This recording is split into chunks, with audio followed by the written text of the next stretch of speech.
Welcome back to our second count, and I am honored and pleased to be joined here by someone I met several years, over a decade ago, when he was one of the hosts of Chair Shot Reality.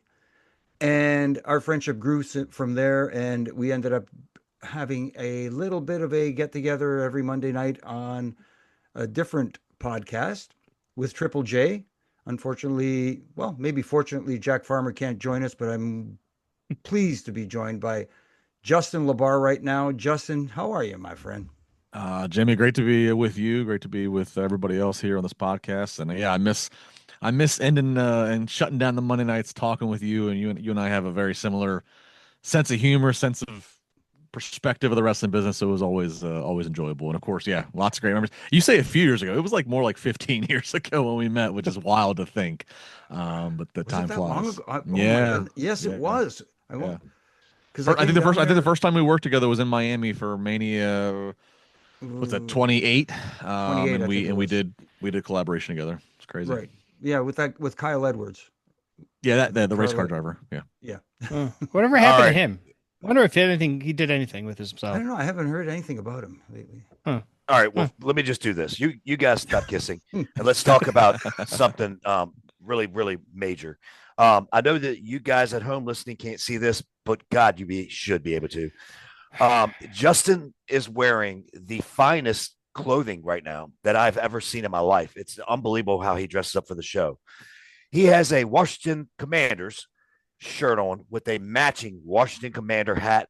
My brother, you may kiss Jimmy, but I'm kissing you. Thank you for wearing what you're wearing right now. Hey, I've been a lifelong fan. It's some of the earliest childhood memories I have that are not wrestling related. Fan of this team. Obviously, I just as I was growing up, the glory years were ending and the bad years were starting. So I have a lot more memories of the Yes. bad years, and we're finally coming around, obviously, to being respectable again. And so yeah, I wear this stuff all day, every day, all year. It's because I have to, because it's like, look, I don't care if it's the middle of August and we're in preseason. I'm wearing it. I'm supporting the team. I You have a know, so question real oh, quick. No, real quick, because I just okay. have to. No, I'm sorry, Dan. You're coming right in. Jimmy just embarrassed the whole show if you can see it. He just put a Titans hat on. Oh, but anyway, Justin, do you feel like me at all? We've been so bad for so long, and I'm a diehard fan too. My grandfather, his father was the conductor of the original band. No Um, way. yes, that's a shoot. Wow. But anyway, we've been so bad for so long. Does this seem like it's almost like not real to you? Because it is to me. It's like I'm so waiting to be let down again. Yeah, no, I mean, after exceeded expectations last year of going to the NFC Championship, everything I wake up every day and I have my different sports news that I surf, and I'm like, all right, obviously there's the McLaurin issue that's out there. All Mm-hmm. right, people want to talk about sophomore slumps, that the people are going to figure out, they're going to have tape on Jaden. That's Mm-hmm. not going to work. Like, we're still in the crappy ass stadium that has pipes exploding with poop coming out of them. It frightens me when I watch some of these tickers that go by, and because you can gamble everywhere now, and the tickers go by and it gives you the odds of who has the best odds to make the Super Bowl, and the Commanders are like tied for sixth, and I'm like, we're gonna screw this all up. I had because yeah, right. We're just trained to feel that way, Brian. We're just trained to feel that way. I know. Gosh, Daniel, go ahead. Well, I was going to say I found out this weekend that Mark Brown, who's does our production in the truck, used to be with Ring of Honor years ago. He's from the Baltimore area, and I was assuming I was like, "Are you a Ravens fan?" Because he had an Orioles shirt on. He goes, "No, I'm actually." This is how he said it. I'm actually a Redskins fan, and that's when I knew he was a true, really, Yeah. really good Washington fan because he didn't call them the Commandors or the Commodores or whatever they're called, the football team, Just Washington say it football right. team. It sucks, but say it right, Daniel.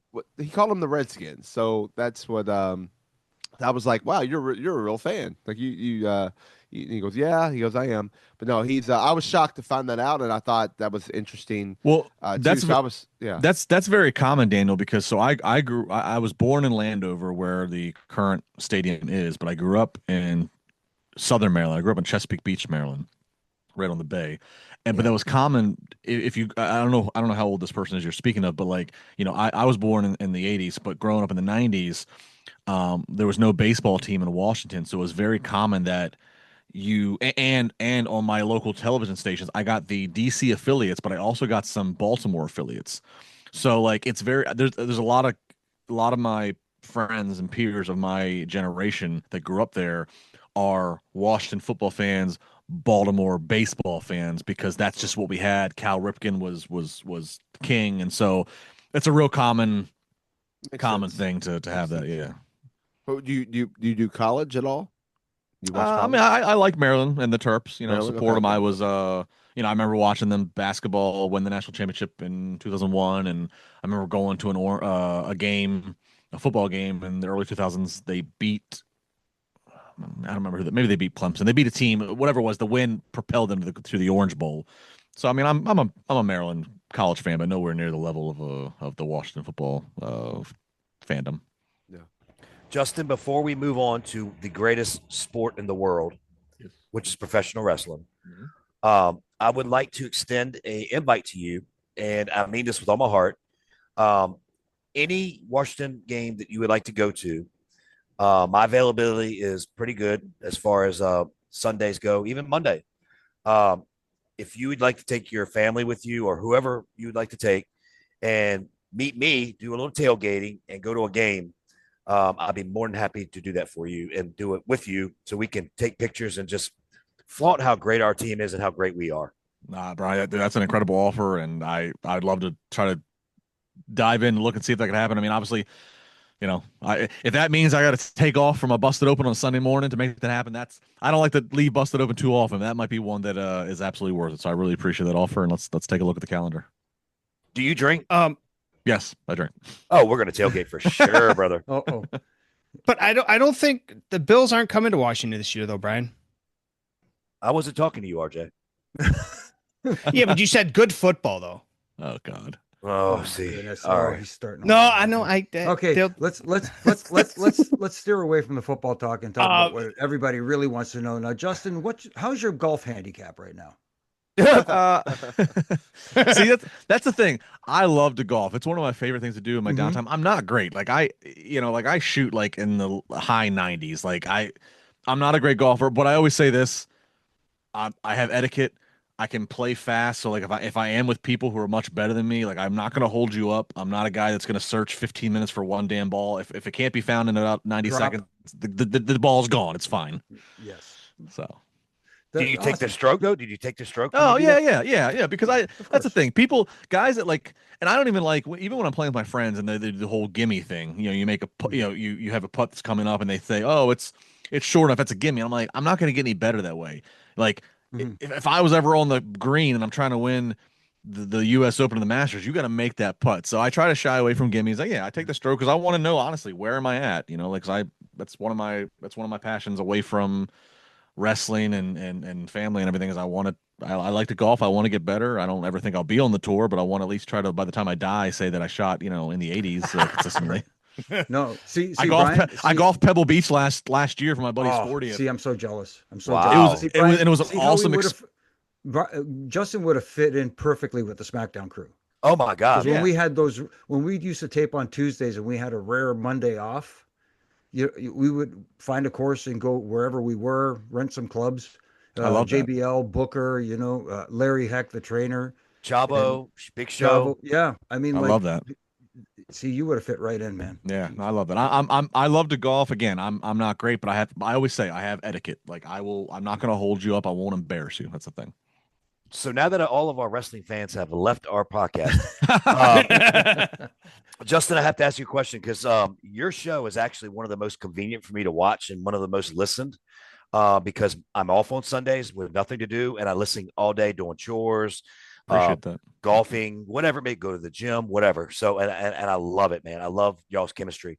But I have one quick question, and I please, I'm praying you're going to say it's you because I pegged it as you. And you're going to, if you say, never mind, we'll see.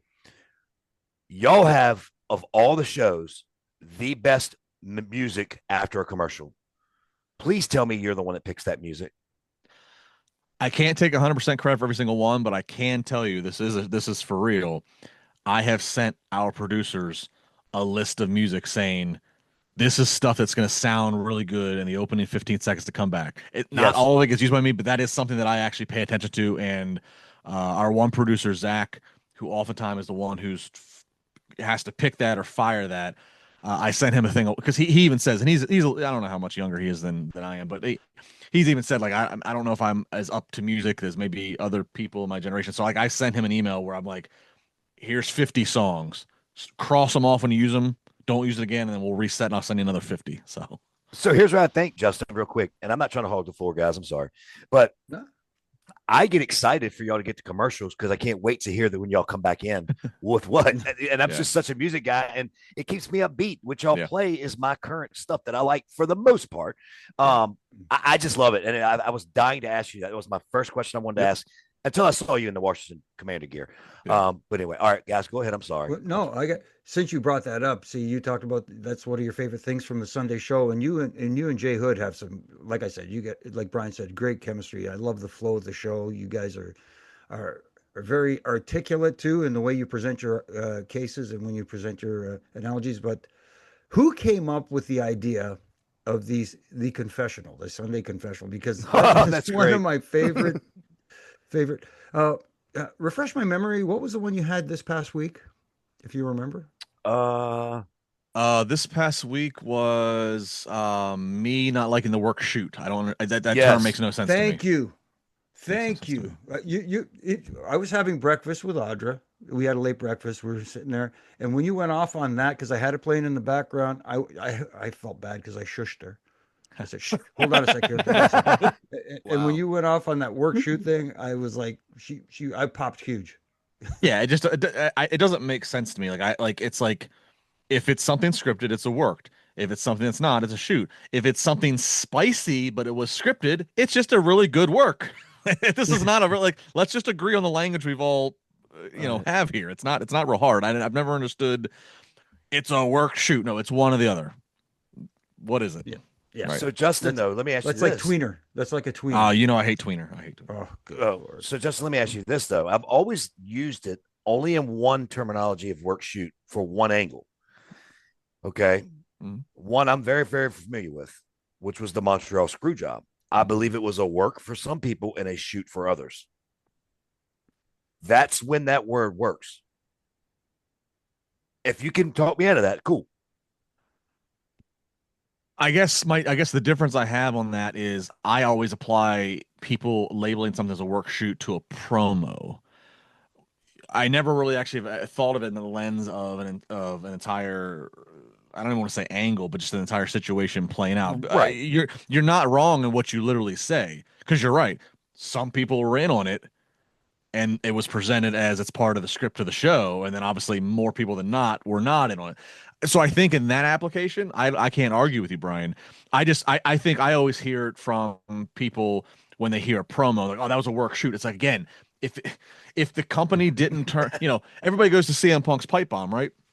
And yeah, he said things that most others couldn't say. He broke the fourth wall. He said Colt Cabana's name. He called Triple H the doofus son-in-law. He said things that were spicy that nobody else could say, but it was still part of a work. If it wasn't, Vince would have had the microphones turned off minutes earlier. Vince himself would have came out of Gorilla and tackled the damn guy. So to me, it's like it's that's not a work shoot. It was just a really spicy, dramatic work. Gotcha. Yes, I got you. Yeah. So, but go ahead. Go ahead, Brian. Nope. Well, you guys are talking about the great work that Justin and Jay Hood are doing on Sunday, and I concur with that. But to answer the question, I'm sorry, Jack. To answer the question, the confessional, that was Jonathan. I got to give full credit to him. Jonathan, that he brought that to the table very early on when we started, and the concept, and I love the concept. Part of me was like, can we sustain that every week? Are there enough things in our wrestling fandom that can sustain it? And here we are almost 2 years later, and it has sustained, and it's been a mix of maybe it's something that you react to in the current environment of the week, or maybe it's something that you've had boiled down in your subconscious since you were a kid. But Jonathan, to his credit, he's a tremendous radio guy, tremendous broadcaster. that was 100% him, and me just riding the coattails saying, all right, I'll try it. And it's been a great success. He gets credit for that. You He get gets credit credit for for the that. music. Yeah. It's been 2 years already. It'll be 2 years. So it'll be 2 years in November. So for anybody who doesn't know, our first show, this is actually, I've never told this story actually. Our first show, which everybody knows, was the night after or the morning after Survivor Series that CM Punk comes back to WWE. And what's crazy is there had been about, I don't know, a month or two of build that we knew that Busted Open wanted to go 7 days a week. They had approached me. I don't know the timeline of how they approached Jonathan, but bottom line, they eventually said, okay, once everybody agreed to terms and agreements and everything, okay, it's gonna be you and Jonathan. And when we started that Sunday morning show on the air, Jonathan and I had never spoken on a phone call to each other. We were supposed to be in a one or two, you know, group calls, group production calls on Zoom or even the phone. And for one reason or another, because of schedules, both of us can never be on. So we had our calls separately with the producers and with the powers to be. He and I had texted some, and we were a part of a group text with the producers as we build to this first show that we know, okay, it's gonna be the morning after Survivor Series. Obviously, there'll be things to talk about. Survivor Series, the last match ends. We have this entire thread of a skeleton of what the show's going to look like, what's going to lead. Randy Orton comes back, all this stuff. And then the Punk music hits. Punk comes out, and somebody just sent the text saying, "Well, let's just throw everything else out the window. They're going to restart this window." And then Jonathan and I got on the next morning, did the show. We've never really had a misstep, but if you go back and remember those 3 hours, that's the first time he and I say it with such pride, because one of the best compliments that people give us, aside from just being entertained by the show, is, hey, you and him have such good chemistry. You sound like buddies. You sound like two guys that be sitting in a bar just chat. And like that means so much to me, because it's like we did that from the jump with no prep. It's not like we felt each other out, in terms of conversation, or I got to know him, or it's not like we went and spent a weekend together. No, we just kind of jumped into it. And so it makes me so proud what we put out every week, the way that we built from scratch, the way we did. And of course, at this point now, we know each other and have such better rapport. But yeah, coming up on 2 years in November. So how many Crazy. times do you do things like that where you something happens, you have plans on what you're going to do, you watch the PLE, whatever, and a surprise happens, right? The Brock Lesnar return or whatever that you wasn't, how many times you're like, well, tossing that out the window, let's go, or we're going off the fly here. Yeah, so I mean, the Punk was the most extreme of it, because I mean, there wasn't like there was the WWE wasn't letting any hints from this point on, and it's great for our Sunday show that WWE has moved to their PLEs primarily being on Saturdays. It's to the point now where when we are approaching a Sunday show where there's a PLE on a Saturday night, we kind of leave room for, hey, we're going to call it in the ring, or we're going to call it at the 11:30 hour at night the night before, because we know that anything, a Brock could come back. So we and having done it now for almost 2 years, we have more comfortability to leave. It's not as scary to have such white space in the rundown.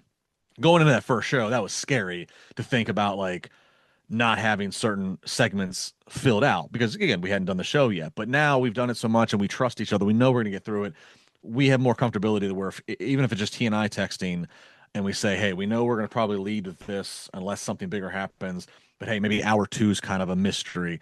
I don't have as much anxiety of, oh my God, we don't have hour two figured out. I don't have as much anxiety, because I'm like, I know we'll figure it out. I know we'll call it, even if it means we see how long this topic in hour one takes us, see how long the callers take us. Maybe there's stuff that can be bumped to hour two, or maybe not. But like, we've just proven to each other we have we've just such comfortability. I can, again, just to use a wrestling term, I feel comfortable calling it on the fly, and we can do that. And the producers, to their credit, they can kind of keep up with us. If I want to say, hey, this music for this thing, like, we can do it and operate. And I'm proud. I'm proud of what we've done on Sundays. And for a show like Busted Open that every other day has, it has Mark Henry, it has Bully, it has Tommy, it has Bishop, it has Nick, it has all these guys and girls who have done so much in wrestling.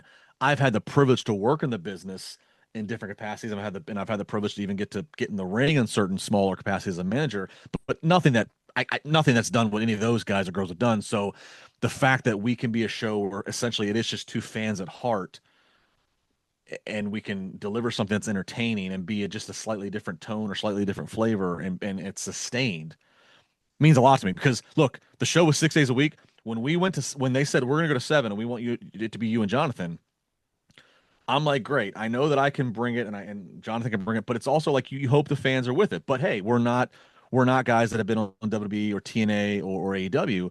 So my fear was like, man, if this fails, if this Sunday 7 day a week show fails, and it's LaGreca's ultimate quest to be 24/7, I'm like, if this 7 day a week fails, it's on us, and we're gonna stunt the whole thing. Now that doesn't mean they can't reset, find two new jabronis and try a Sunday show again. But I'm like, I really hope it doesn't come to that. Right, right. Justin, you got some heat I saw a while back, man, undeservingly, because you were in the ring at some point. I saw it on Twitter. Do you remember that? Where you were a manager, some guy was beating you up like some guy who thinks he knows about fucking wrestling. Da da da da. I'm like, get the fuck out of here. You. I don't know. Yeah, I mean, I don't know. I haven't been in the ring in several years. I have nothing but great memories because I had the privilege to work with a lot of great people. For whether I'm not trying to name drop, but I'm just saying the privilege I had. Like the first person I got to first big thing I ever did in pro wrestling Ohio, which was a independent wrestling promotion based in Ohio, was on Sportsnet Ohio, which was on DirecTV. So we actually had viewing audience that was outside of the local Cleveland market. And the big thing, the big angle that built to was I was the baby face that was coming in as the wrestling media guy, which I was never a baby face again after that, thankfully, which I didn't enjoy. But I was the baby face crossover celebrity, and everybody who's listening, I'm using the biggest Dr. Evil air quotes here of crossover celebrity. But my whole thing was I was being antagonized by a heel, and I needed a bodyguard. And I was just starting to do some work with Kevin Nash at the time. And so Kevin came in. He was my bodyguard. I managed him. He went against Brody Lee.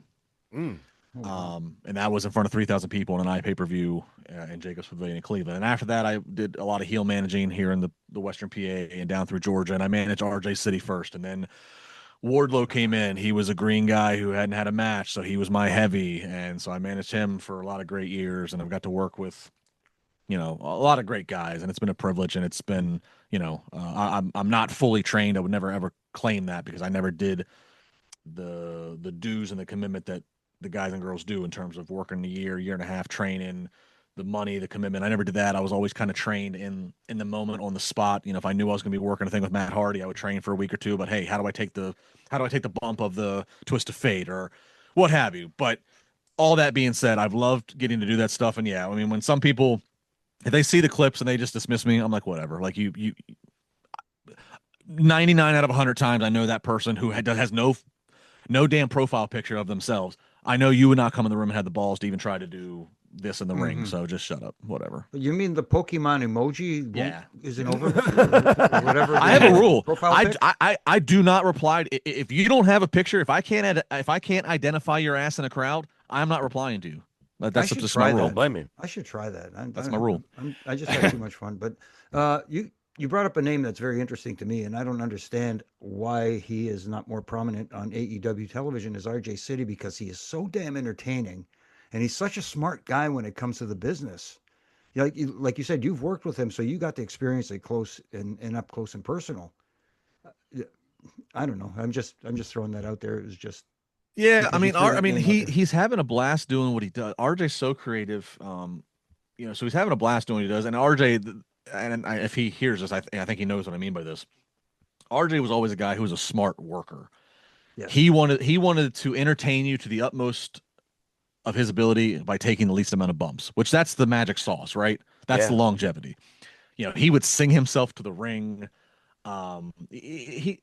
And so he's in his wheelhouse in the sense of he's entertaining people. He doesn't have to be out there in boots and tights and bumping. He's entertaining with the Hey EW and the stuff he does with Renee on the countdown shows. But I do agree. I do think that there's even more on camera broadcasting stuff they could have him do. And I don't know if that's not happening because of RJ's choice situation or request, or I don't know if that's Tony and management. But whatever he does with them right now, it's so in his wheelhouse. I mean, I enjoy those Hey EW pieces. It's They're just he's hilarious. such a, and it's like if you know, and Jimmy, I know you know him too. It's like if you watch him, you can tell there are certain guys and girls that sit down that are guests that like were asked to do this. They're being good company soldiers. They're doing it, Mhm. but they're not really sure they want to be doing it. But by the end of it, he's broke them. He's got them, Right. Yeah. you know. Yeah. So Justin, I let's do think RJ this. City. Oh, sorry. Again, not that this isn't about RJ City, but he's probably one of the few people. The whole deal was everybody trying to get Undertaker to crack in the ring. I think RJ would be one of the few people on God's green earth that could probably do it. Probably. He's got that. He's so quick. He's so quick. I mean, Yeah. it was, it was fun. Again, that was part of my own personal growth. Again, I managed him. He was a guy who did not need a mouthpiece, but storyline wise, we did complement each other and how we were used. But it was a good way for me to have to better myself because I'd be out there with him with a live mic in front of a live crowd. And I can remember he and I in the live crowd in Meadville, PA, and he's getting ready to fight D.H. Smith, Davey Boy Jr., and Bret Hart's and Davies' corner. So basically, Bret's managing Davey, so I'm Bret's counterpart, and so like RJ's out there and he's cutting the promo, and I know I got to do something. It's like, man, like he forces me to bring my best, and like you got to be quick because if you're not, you're gonna just easily look less than because he's so good, and so that was an awesome experience to learn with him and what have you to like match the moment of like look whether it's stuff whether you have one in the chamber or whether you can just think fast and play off of something he says it was great but yeah I'm so happy that he's on national TV and that he's on the platforms he is and I hope it continues for him. He's a great entertainer but a tremendous person too. Mm-hmm. So Justin, let's do this, buddy.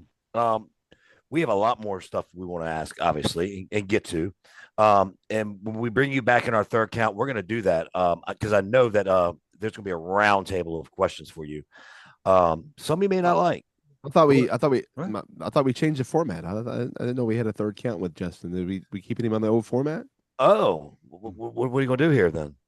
We're just gonna keep talking. This is second count, third count. Well, it's recap. But I thought Oh, I thought we changed that. So what you're saying now, that was a false finish? That was a false finish. Okay. All right. well, only with Justin here. Well, I guess he learned. We learned from Earl then. Absolutely did. Tuck the arm, kick the legs. Okay. Of Anyway. course, we had to change the format for Justin. Well, that's great. We went off the Well, waiting board. I did tell them. I did tell Brian Justin that, or excuse me, that you were a Washington fan. So I'm surprised that he came in red hot and fanboyed over the red. Or excuse me, Wait, well, We got to stick Commanders. together. We got to stick Brian's together. also wearing the maroon shirt, so Yeah. he's With he's the kinda got Washington cover. gimmick behind me right there. I That see Washington that. Yeah, I flag. see that. I see Yeah, that. so he's prepared. He's prepared. I'm You gonna ask sure you it's this. pronounced maroon? Anyways, never mind. Well, something crimson. What a I don't maroon. know what it is. Maroon. Well, there's something under there. I don't know what it is. Flexing again. Jeez. All right. The one of the things that just came out today, we talked about earlier in the show, and I want to kind of get you to talk a little bit about. I'm sure you're going to talk about it Sunday on Busted Open, but WB just announced this new PLE that's going to happen at pretty much Indianapolis at 7 o'clock on September the 20th, the same time or same day at least as All Out, and it's the new ESPN format that they're moving everything to ESPN. What are your thoughts on just in general, not only this, but just WB seems to be counter programming. They did it with All In. They're not doing it with this one. They did it with another one back in the with Saturday Night's Main Event beginning of the year. So what is your thoughts on kind of how they're playing the game here? Well, first off, it's exciting to me, and this is coming from somebody who, growing up in the '90s, watching WCW and WWE. If they would have even dared have both of their pay-per-views on the same Sunday, it would have been like, oh my God, it would have been like I wish they would have done it. So I don't. I say that to say that I don't understand when I go on social media people that are so offended, not excited, not like they're like offended as if they've been slapped in the face. And I'm like, if you don't work for other company, what do you care? Pick what you want to watch, or hey, guess what? We all have a bunch of screens in our life. Watch both. Like that's an Mhm. exciting Saturday. So I'm excited, just first off, and also selfishly because it's a Saturday. That's going to give me a whole lot to talk about the next day on Sunday. Um, to the topic of okay, WWE is counter programming. I had put out a tweet middle of last week, and I put it out, and then funny enough, how timing is the next day. I think like Sports Illustrated or somebody had, I think it was John Alba. I want to try to give sourcing, but somebody had a report out basically. I put out a tweet last week saying it was kind of a blanket tweet to address what a lot of people are talking about to this topic, Daniel. And it was I said, look, WWE is not doing counter programming because they feel threatened by their top spot by AEW. I said, like it or not, what they are doing is they are counter programming to push down AEW when they can because they want to see TNA have that number 2 spot. TNA, who they're in a working relationship with, and maybe inevitably will own. I don't know, but they would like to have that. They would like to have WWE, NXT, TNA all at the top and push AEW down in every metric possible, from selling tickets to getting television distribution, streaming distribution, everything. And then I put that out. Obviously, it was met with a whole lot of rational responses, as you can imagine. And then, like the next day, there was a report out from one of the media outlets that basically talked about how that WWE was looking to try to get TNA and help TNA get a better TV deal and propel them to try to move ahead domestically in the US at least of AEW. And I just think it's a business thing. That's what it is. Um, you know, AEW obviously, like, I do think for WWE, like I don't think they feel threatened by the number 1 spot, but I do think there are things that perhaps AEW does that WWE is like, oh, that's not good for the business. I would point to what AEW has reportedly spent on some talent. The way that, and it's no different than if we talk baseball, we talk football. Once a wide receiver gets this new contract and becomes the most paid wide receiver, well, the next top performing wide receiver, they say, well, the market's been reset now. I want that. And so I look at it as no different as where AEW, if they're willing to overspend what WWE and other companies would otherwise value a talent, you've upped the market. And so I can see WWE from a business standpoint saying, oh, that's not good for us. Now, again, I'm happy for all talent. I don't care what company they work for. I'm happy for all guys and girls to get the money where they can get it, because at the end of the day, Father Time beats all. So I know they're not going to get paid forever. So get your money while you can get it. But I think, just speaking business wise, if any of us work for WWE and we're in the higher boardroom office, and the P&L help dictate what bonuses or what longevity we had, we would be thinking of doing the same thing. How can we suppress? How can we push aside? How can we take more control of the market? And that's what they're doing. So, but I don't work for WWE and I don't work for AEW. So for me as a fan and a talk show host, it's super exciting. So let me ask you this, Justin. So the question always becomes this. I don't know how you feel about this certain particular person, and not asking you how you do feel.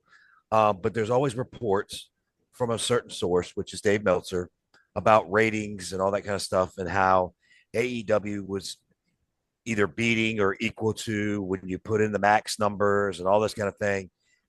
I just want to know your thoughts on how, if this were actually true, which it could be. I don't know. I'm not saying it's not true. I'm doubting that it's true, but how it doesn't translate into attendance, paid people that want to watch the show. We all know, it's not a secret, AEW, has struggled to draw people except for their pay-per-views in a nutshell. And they've done very well. And it's not to knock AEW at all when I'm saying this, but what I can't understand, as me personally, if they're doing the same numbers or close to, or beating, or whatever it may be, why is that not translating into them running the arenas they used to run, the attendance they used to have? Because WWE's doing that, TNA's doing that. They're running bigger venues, and speaking of TNA, when I say that, are running bigger venues, getting more people.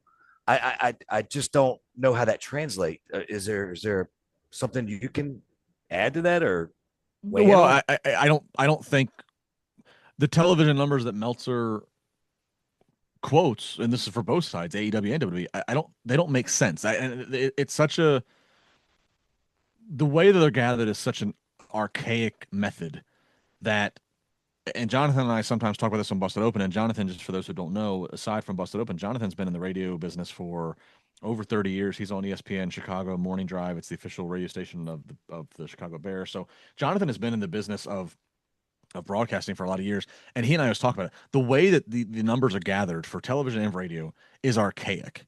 It makes no sense. The only credence I give those numbers, they are indicative of a trend. So if the way that the numbers are gathered, if this Wednesday has a better rating than the previous Wednesday, it was probably a better show, but the number's not true to actually how many more people did or didn't watch it.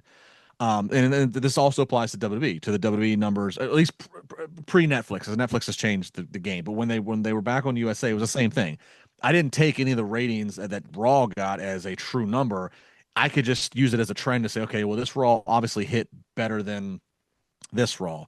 For me, the trend that I watch, I find to be actually the truest. Go to the YouTube channels, go to the WWE YouTube channel, go to the AEW YouTube channel. Look and see what was the most watched video from that week. When they break the segments out from Raw and Dynamite and SmackDown and what have you. That'll tell you what connects. Because you're right, Brian.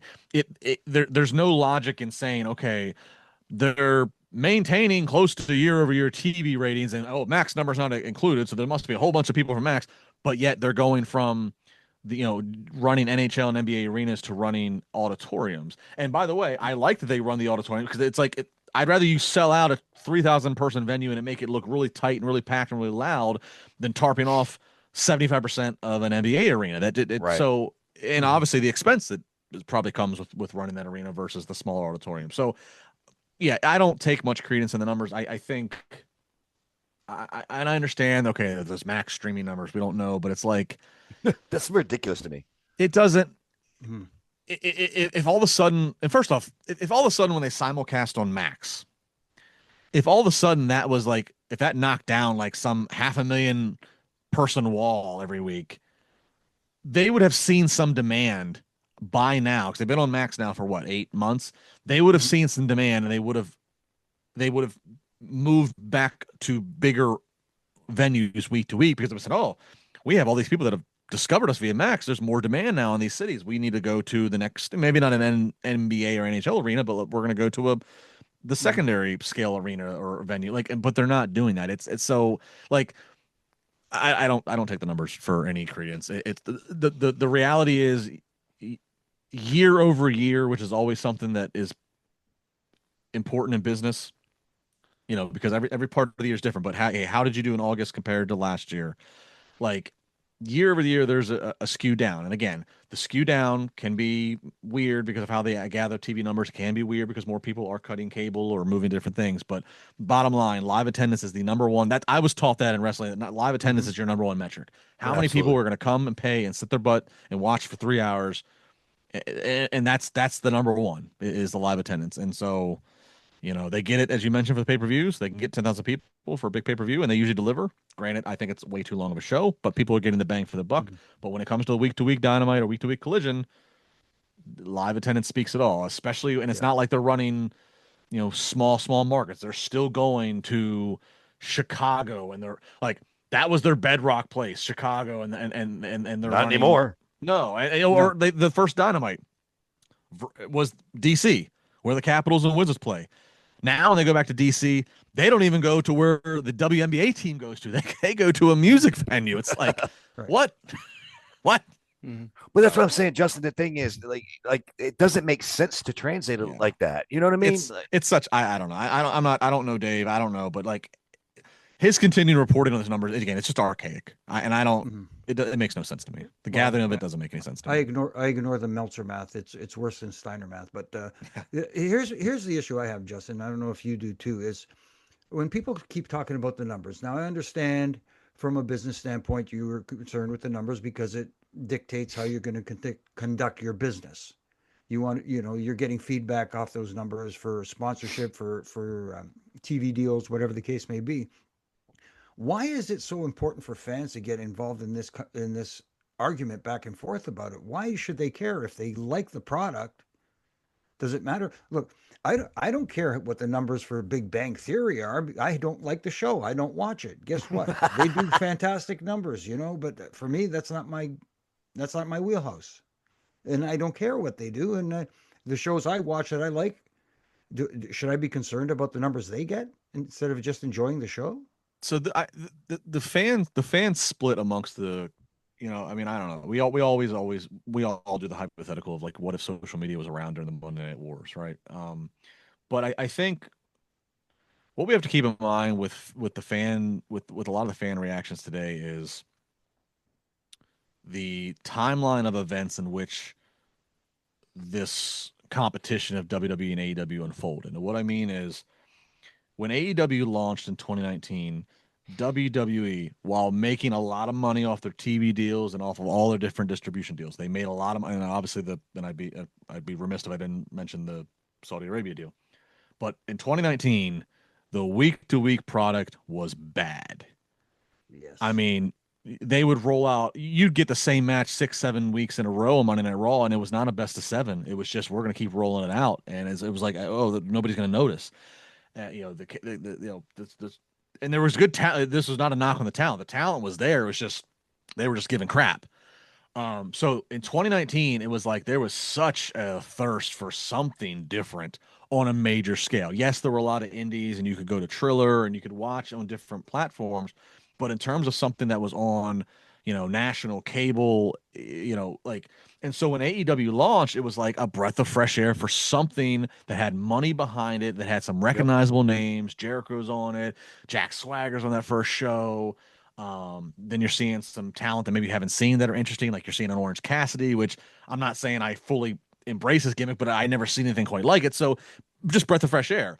And so when AEW started, it was like, okay, there's something of an alternative to try to like, and they did do some old And school if you things. remember, a couple years before that, NXT was that breath of fresh air because Right. NXT was getting grew so fast, and I don't think they ever thought it was going to be a third brand, but because it grew so fast, it became a third brand. Well, Dan, Yeah. you're right. The trouble that happened there was NXT. They could go to the Barclays the night before SummerSlam and sell out with their takeover. They proved they had a product, but what cut the legs off with some of them were then the guys and girls who were stars in NXT would go to Raw or SmackDown, and they would completely not their characters would be changed, and they would not translate Right. because Yeah. Of Vince would use course. them completely different than how Triple H were. So that kind of almost killed the, oh, NXT is going to save the business. No, NXT is going to give you kind of a teaser, and then they're going to go to Raw or SmackDown, and they're going to, completely be different. And so, AEW was exciting then, and then we go into the pandemic. It's a weird time for everybody. I do think AEW handled the empty arena situation better. I think their empty arena shows at that pavilion down in Jacksonville, overall, more weeks than not, was more entertaining for the most part than the Thunderdome shows. But then two things happen. The lesser one was this: we get out of the pandemic, we go back to fans can be there. So now you get back to fan reaction being all important live. But the bigger thing was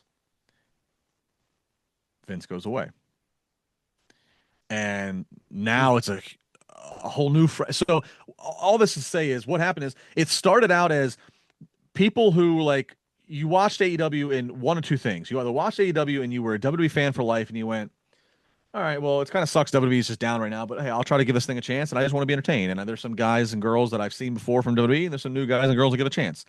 There's that fan, which I would classify myself as that. And then there was the other fan that was like, WWE touched them in the wrong place their entire life. They've wanted nothing but the company to just die for whatever reason because they believe the company was terrible. And now it's like, yes, finally, somebody's going to put WWE out of business, which was a ridiculous thought in the first place. But yeah, you're going to put this publicly traded company up. But so there's two type of fans, and so for a while, both set of fans were at least both watching AEW with some enjoyment. But then when it got back to fans having to pay for tickets, and when it got to, hey, here's a fresh WWE with new ideas, with the Triple H regime, and we're going to embrace social media, we're going to have Kevin Owens and Cody Rhodes start an angle that's going to be done completely by fans shooting it in the parking lot. Like, once new things started happening and WWE all of a sudden got cool again and got revitalized, the WWE fan was like, all right, it's fun to watch this again. But then that other fan that loved AEW was super offended that all of a sudden that maybe their show wasn't the best show, and rather than just embracing and just it's become this hill to die on of I'm gonna be with AEW through the thick and thin. And it's like, again, like whatever you want to like, eat whatever flavor of ice cream you want to eat, but the extent they go to tear down and or make excuses for successes or shortcomings on either side is just bizarre. So it is what it is. Justin, I have to tackle this. I want to. Okay.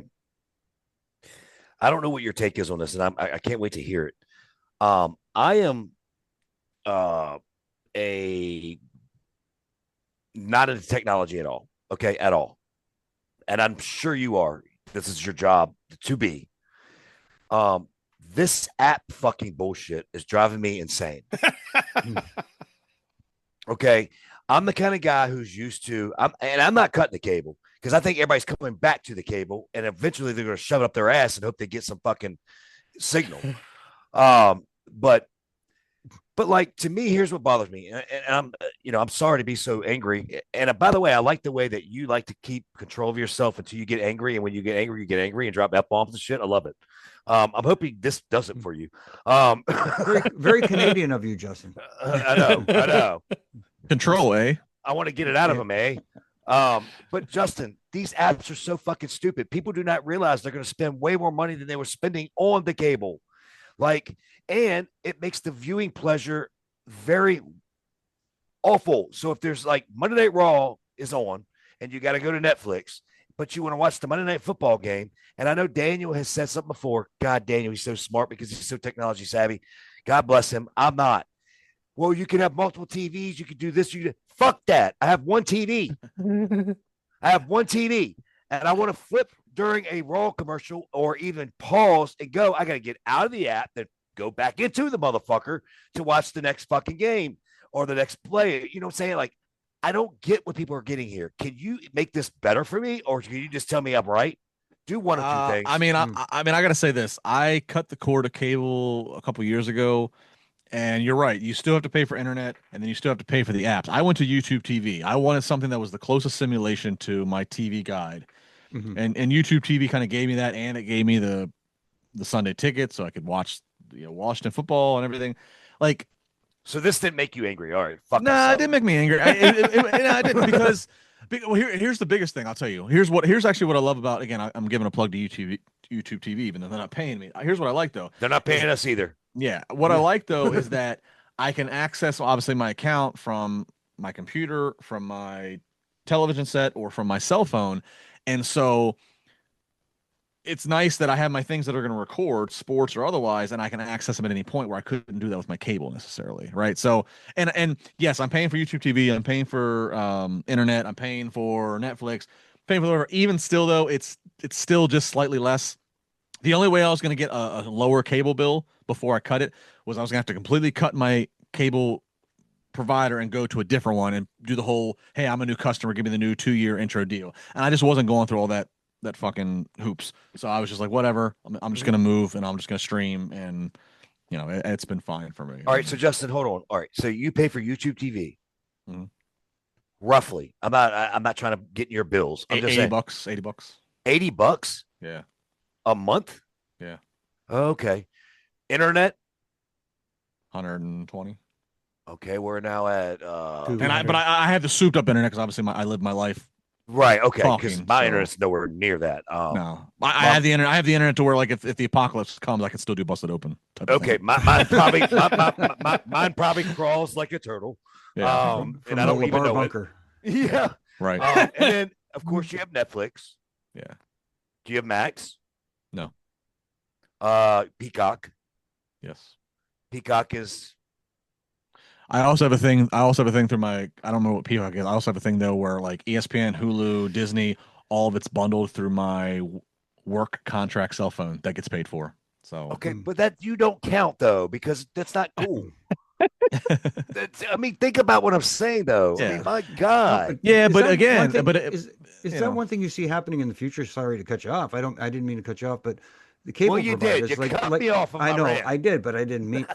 I feel bad doing it. You know me. You're good. No, but like, to Brian's point about cable making a comeback, I could see cable companies offering bundle packages for their services plus a certain number of streaming But that's services as that's part of your that's what package. that's what it would take, Jimmy. And that's because that's what's happening in streaming. If you watch, like, Netflix is making money in streaming, um, Disney's making money in streaming.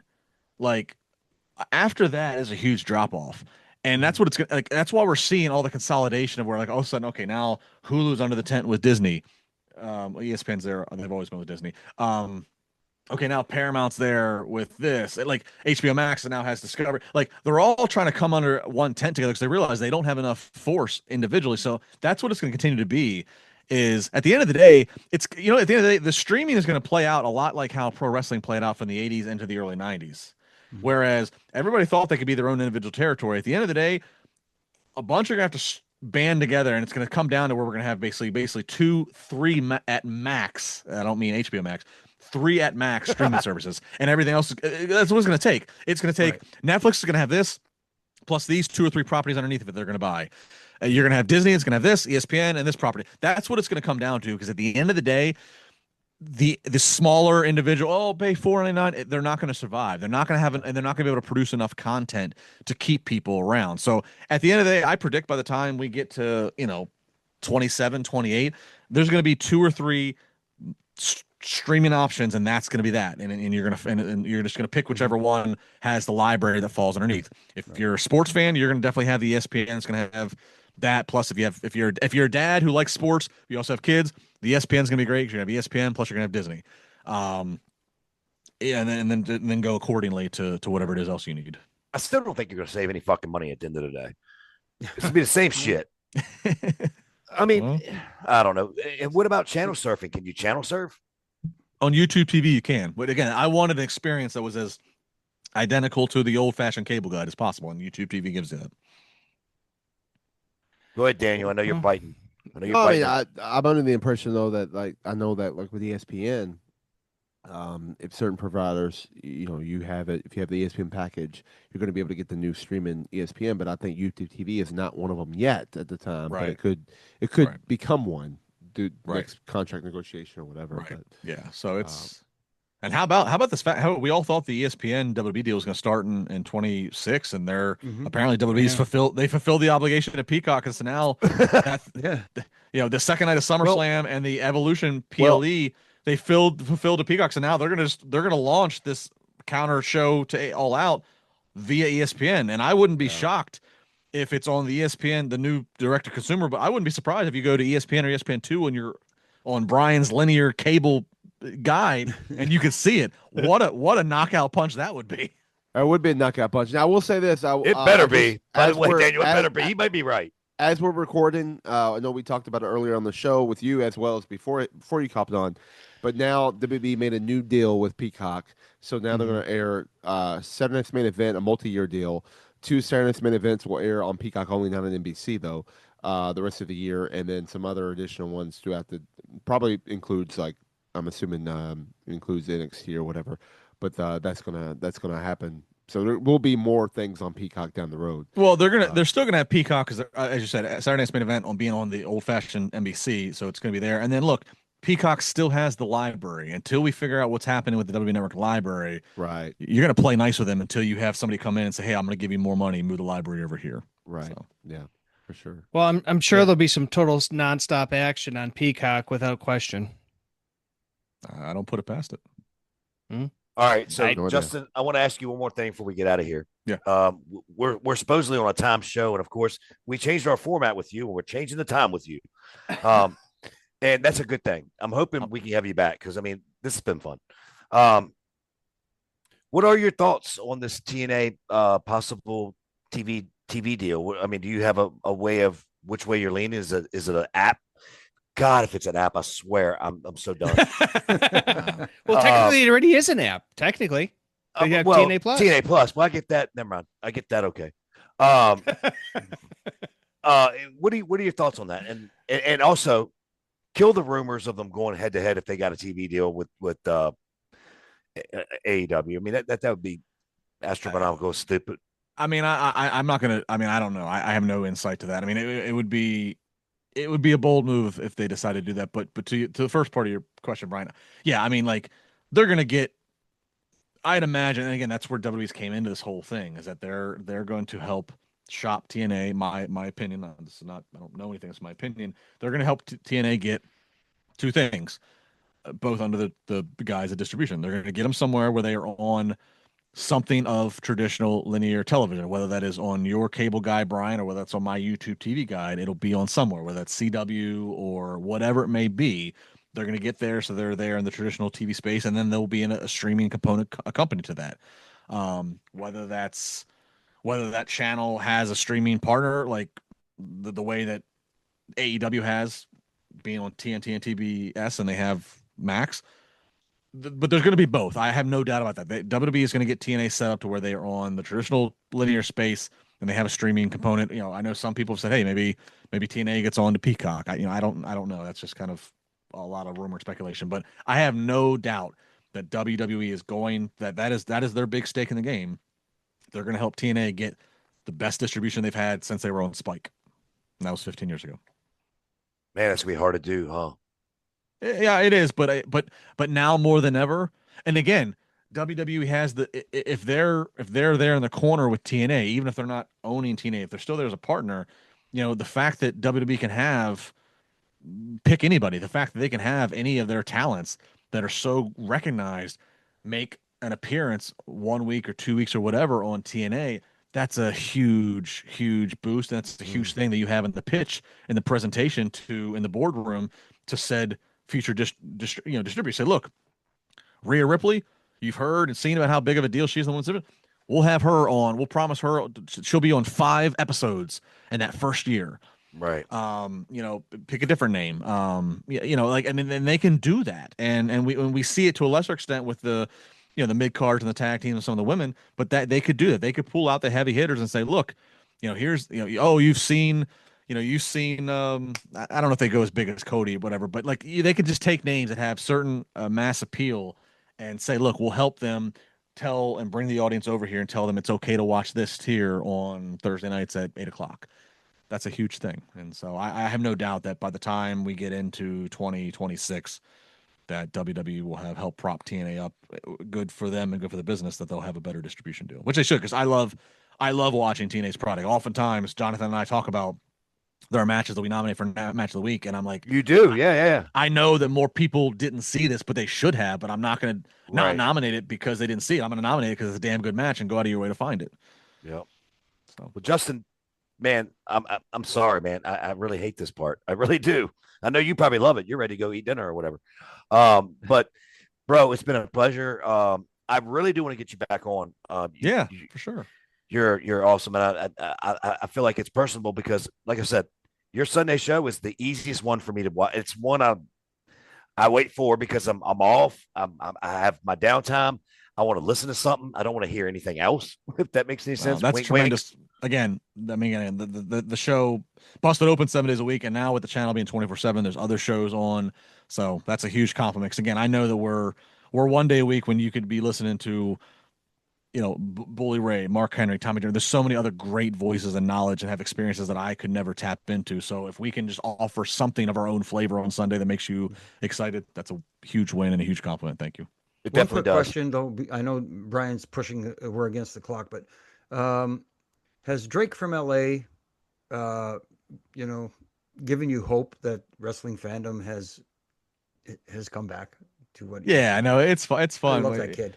It is fun when you get. I had one. I hosted, so they had me host After Dark on Raw this past Monday, and there was I think she was 11 or 12. I don't remember her name, but she was female, and she was like, didn't quite know what to say. She was excited to call, but she didn't really actually know what to say. And she's like, "This is my first WWE show," and I mean, the call didn't really materialize in anything great, but it was kind of cool. Like, well, it's nice to hear that there are 10 and 11-year-olds and 12-year-olds that are still having their first show experience and they're excited. Right. And it's fun because we all remember being kids, and this is wrestling's part of all of our lives. So Justin, take this moment here and put yourself over and put your socials and anything else you want to put out. Yeah, I appreciate it. Yeah, at Justin Labar on Twitter, at Justin Labar on Instagram. Busted open every single Sunday morning, 9 a.m. to noon. If you want to listen live and call in, the show does replay throughout the day. You can also listen on the SiriusXM app. That's a lot of fun because you can kind of go on demand. So if you're listening to the show after the fact, you can kind of just jump to topic, segment to segment. So yeah, that's where you can follow me there and find me and hear me every single week. And then, follow me because again, every Sunday morning, but then this past Monday, I was hosting After Dark at 11 p.m. after Raw. So follow me on socials, and you'll be able to keep up with wherever I'm at. And yeah, so and obviously follow me on socials because I can plug when I get to do fun shows like this with you guys. Cool. By the way, hopefully I'll see you soon at Northwest Stadium. And by the way, I forget to tell you, D'Lo Brown, who is a Bear fan, he's coming into town with me, or to see me for the Bear versus the Commander game.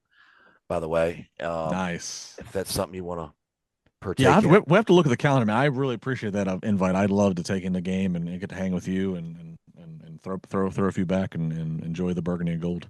Absolutely, buddy. Hey, thank you so much for joining, man. I really do appreciate it. Justin, we're definitely going to have you on as long as you want to. We went over our time. We're good though with it. Doesn't matter. Yeah. Good Thanks, shit guys. right here, brother. I really appreciate it. Thank you, guys.